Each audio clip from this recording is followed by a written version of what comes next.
Nosotros somos el equipo 7 y está conformado por Fernanda Barragán y por Nayeli Negrete. Nosotros les vamos a presentar a dos grandes arquitectos del Renacimiento italiano. Es a Leone Battista Alberti y a Donato Bramante. Estos dos ayudaron a sentar las bases del Renacimiento, ya que aportaron mucho contenido hacia la arquitectura en perspectiva y sobre la proporción. Bueno, como elementos importantes de los arquitectos de los que hoy les vamos a hablar, que son los principales representantes del Renacimiento, les vamos a hablar un poquito de lo que es el Renacimiento. El fenómeno del Renacimiento ocupa los siglos XV y XVI y tiene su epicentro en Italia. Es un fenómeno que se extenderá por toda Europa. La evolución del Renacimiento se divide en 3 periodos diferentes. El primero sería el 480, que ocupa el arte del siglo XV. Se desarrolla en toda Italia. El 500 se desarrolla en la mitad del siglo XVI. Y el último, que sería el manierismo, que se considera una respuesta clásica. Entonces, el Renacimiento se define como un nuevo periodo cultural y artístico.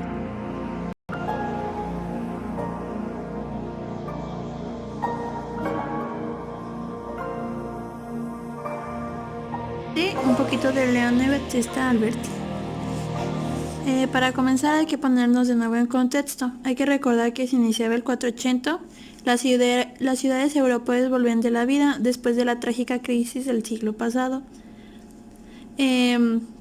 marcado por las carencias, la guerra de los 100 años, la peste negra y la terrible epidemia desencadenada en 1347. Ok, ahora les voy a hablar sobre su vida. Leone Battista Alberti nació en Génova el 14 de febrero de 1404. Estudió griego, matemáticas, ciencias físicas, filosofía, música, pintura y escultura. Él recibió la mejor educación que era posible recibir en la Italia de esa época. Era hijo de ricos comerciantes florentinos. Decidió comenzar la carrera eclesiástica en 1432. Se trasladó a Roma, allí fue nombrado secretario del Papa Eugenio IV y aprovechó la estancia para estudiar los monumentos de la antigüedad clásica. Él era considerado un homo universalis, que quiere decir hombre del Renacimiento, ya que dominaba casi todos los aspectos del saber. Alberti comenzó a trabajar como arquitecto alrededor del 1430. Sus primeras obras las realizó para la familia Rosselli en Florencia. Sus edificios están considerados como los ejemplos más sobresalientes de la arquitectura. Destaca más su actividad como teórico que como constructor, ya que proyectaba todos los elementos al detalle, pero nunca participaba en la construcción de sus edificios. Esto es, ya que Leone era considerado el Vitruvio moderno. Él realmente entendía los conceptos de Vitruvio desarrollados en sus tratados, ya que, esto era muy difícil, ya que nadie en esa época lograba descifrarlos al 100%, pero como él era un teórico, lo logró. Y logró proyectar esos conceptos en la época del Renacimiento. Leone también desarrolló 2 tratados, que es uno sobre la pintura y otro sobre la arquitectura. Les voy a hablar ahora un poquito sobre sus obras. El Templo San Francisco o Templo Malestiano fue el primer edificio que diseñó. Se le fue encargado por el duque Pandolfo Malestiano.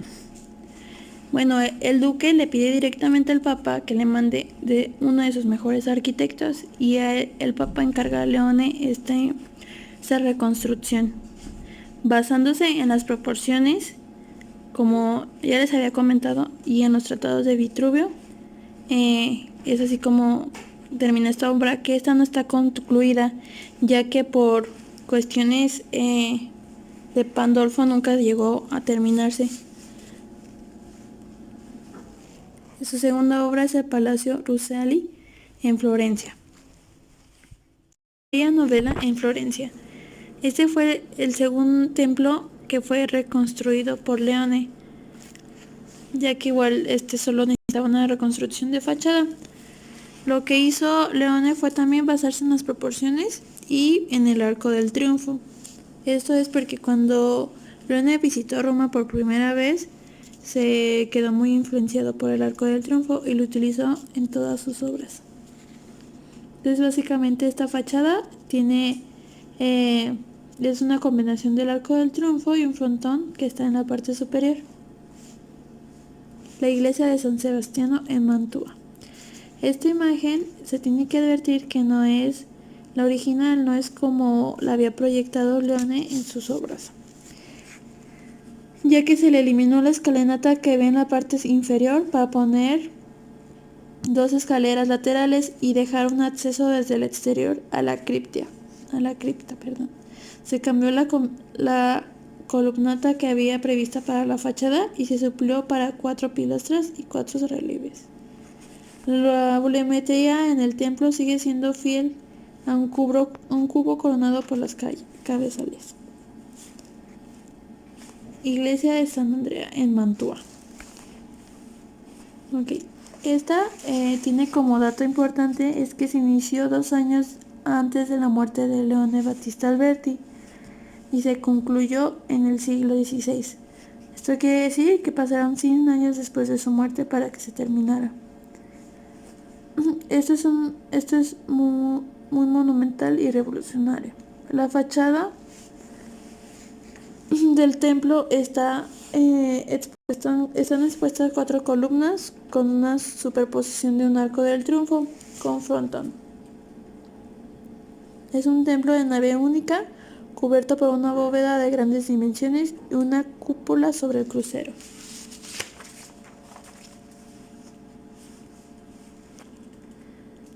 Les voy a platicar un poquito sobre la influencia de Vitruvio en las obras de León Battista Alberti. Como ya les había mencionado, Leone creó 2 tratados que estaban fuertemente influenciados en los primeros 10 tratados de Vitruvio. Esto tiene mucha relevancia ya que para esa época nadie había logrado comprender los tratados como lo hizo Leone. Y gracias a eso su arquitectura se basó en la belleza y en el correcto representamiento de las proporciones y de la simetría. Desarrolló las ideas de la perspectiva viendo las obras de Brunelleschi y Donatello y así formuló las bases teóricas de un nuevo arte, porque si bien estaba influenciado por los tratados de Vitruvio, él lo quería llevar a la nueva época, al Renacimiento. Hay algo que no les comenté sobre el último templo. Este es muy importante ya que combina 2 elementos que siempre estuvieron presentes en todas sus obras, pero de una diferente manera. El arco del triunfo con el frontón, que ya lo habíamos estado viendo en todas las anteriores, pero en esta vez se experimenta con una superposición de elementos clásicos, que serían el arco del triunfo y un templo clásico de trastilo de orden corintio, y así crea una síntesis nueva por la combinación de estos 2 elementos.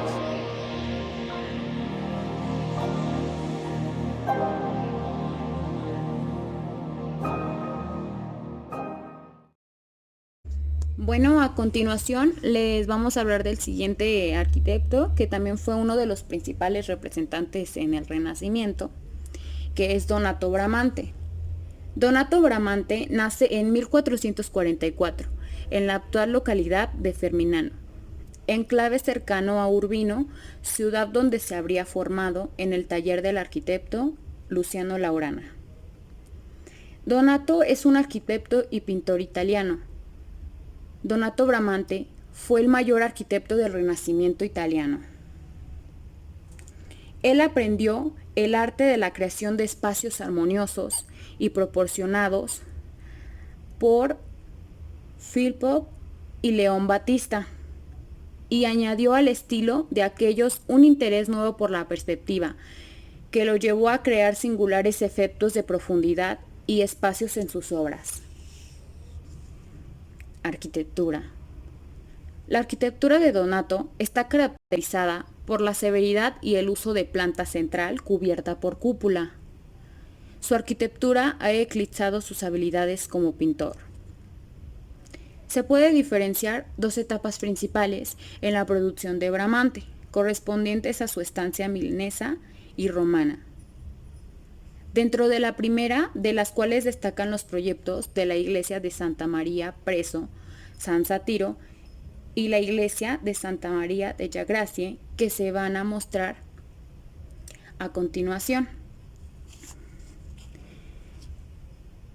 En 1482, Bramante se mudó a Milán, donde trabajó como arquitecto reconstruyendo la iglesia de Santa María San Satiro, con un estilo de influencia clásico. El propósito que Donato tenía al reconstruir la iglesia de Santa María San Satiro era poder lograr que el interior de la iglesia pareciera más grande. Una de las obras más relevantes y conocidas de Bramante es el templete circular compuesto por una cúpula y una columnata, alusión al mundo antiguo. Una de las obras más importantes de Donato son la iglesia de Santa María Presso San Satiro, que ya la habíamos mencionado anteriormente, Santa María delle Grazie, Palacio Caprini, también conocido como Casa de Rafael, San Pietro, Santa María, Basílica de San Pedro y Cortile de Belvedere.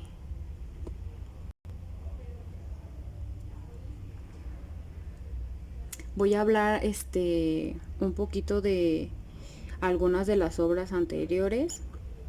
La primera sería la iglesia de Santa María Presso San Satiro, que es una de las más destacadas e importantes.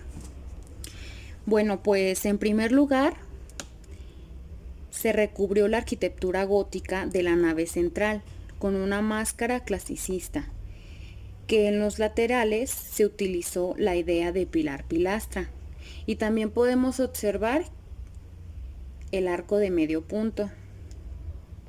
Para los techos se utilizó una bóveda de cañón con casetones, como podemos observar en la imagen. En la zona de la cabecera se realizó una planificación centralizada de cruz griega. También podemos observar que se utilizó una cúpula de media naranja en la zona central. Sus paredes se articulaban por la secuencia de pilar y arco. La siguiente sería Santa María delle Grazie. Bueno, pues esta iglesia es muy reconocida, muy aparte de su estructura, es por poseer una obra famosa de Leonardo da Vinci llamada La Última Cena. Esta iglesia es renacentista. En el exterior podemos observar que se aprecia la fachada de ladrillo de Solari, a la cual se le añadió una puerta avanzada que está sostenida por las columnas de orden corintio.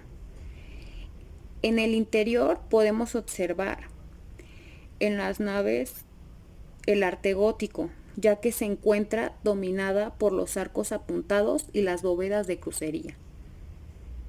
En cambio, la cabecera se nos muestra un poco más descubierta, y con esto se logra que pueda dar mucho más iluminación. Palacio Caprini. En conclusión, este palacio contaba con una fachada con 5 bahías y 2 niveles con almohadillado. En la planta superior tenía ventanas divididas por dobles columnas de estilo dórico. Basílica de San Pedro. Esta basílica fue concebida como una planta centralizada con cúpula. Se convirtió en uno de los modelos basilicales más imitados. Donato Bramante la transformó a partir del año de 1506. En esta basílica podemos observar 5 naves, alcanzando la central con casi 20 metros de ancho y 100 de largo. También contaba en la nave central con pequeñas ventanas que permitían una tenue iluminación.